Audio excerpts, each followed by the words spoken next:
Passons maintenant au Coran. Le Coran est composé de 6236 versets.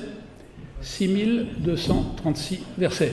Nous avons tous, en tant que citoyens, connaissant plus ou moins la religion musulmane, en tout cas intéressés par ce qui traverse et les évolutions qui traversent nos sociétés, on entend souvent dire que dans ces 6236 versets, il y a à la fois des versets de violence, de conflit, d'appel à la guerre sainte, et en même temps de miséricorde et de compassion. Alors je vais vous poser la question à ce sujet.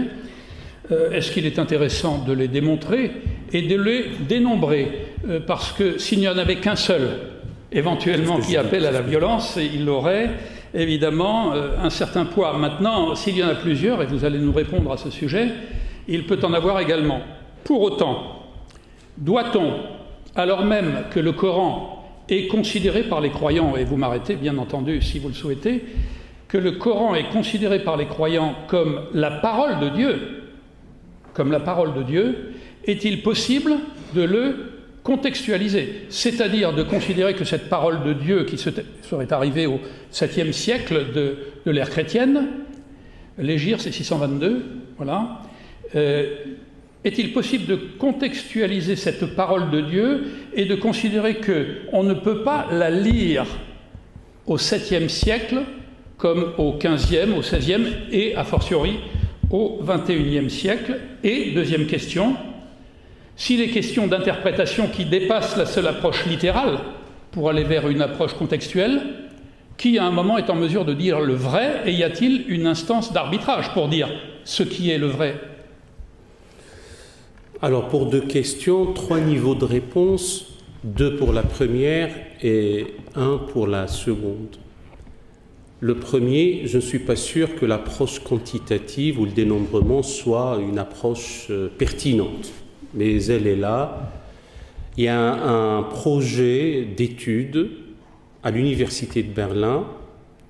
Quelque part, le français que je suis est jaloux, sans être envieux, que ce type de projet puisse être étudié à Berlin et non pas à Paris 1 ou à la Sorbonne, qui s'appelle Corpus Coranicum.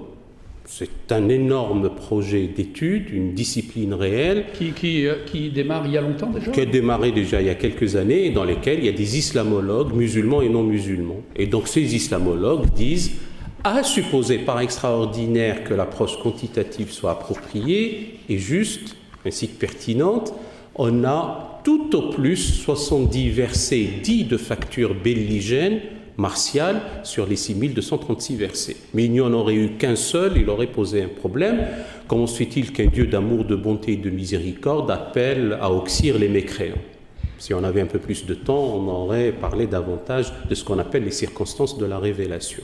Deuxièmement, il n'y a pas eu d'appel à la guerre sainte, il y a eu d'appel au djihad. Le djihad étant un terme très technique qui veut dire effort dans sa neutralité sémantique, mais l'effort peut être physique et on peut guerroyer en accomplissant le dit djihad. Ça veut dire que la sainteté est très parcimonieuse dans le corpus coranique et la guerre ne peut pas être sanctifiée. C'est une calamité entre les hommes. Mais si elle est sanctifiée par certains? Ah ben ça, parce qu'on a affaire affaire à des fanatiques, et le fanatisme, le fondamentalisme, le terrorisme, ça on y reviendra et on en parlera. Ma présence ici, c'est pour parler de tout ça.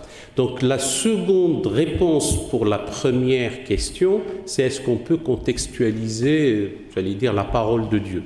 D'ailleurs, entre ce qu'on appelle en termes techniques les ipsissima verba Dei, c'est-à-dire la parole propre de Dieu qui lui sont connaturelles, et entre ce que nous avons entre deux couvertures, il y a une perte en ligne, si je puis dire. Déjà, ce qui a été consigné par écrit n'est pas nécessairement théologiquement parlant ce qui est la parole de Dieu, et la théologie n'est pas que le discours sur le divin.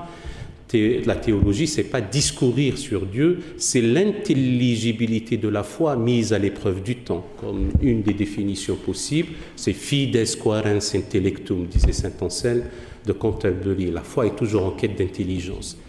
Je suis en retard d'une réponse à propos quelle autorité est en mesure de arbitrer s'il faut arbitrer. Dans le monde sunnite, il y a un véritable problème. Dans le monde chiite, il y a un clergé de facto, qui n'est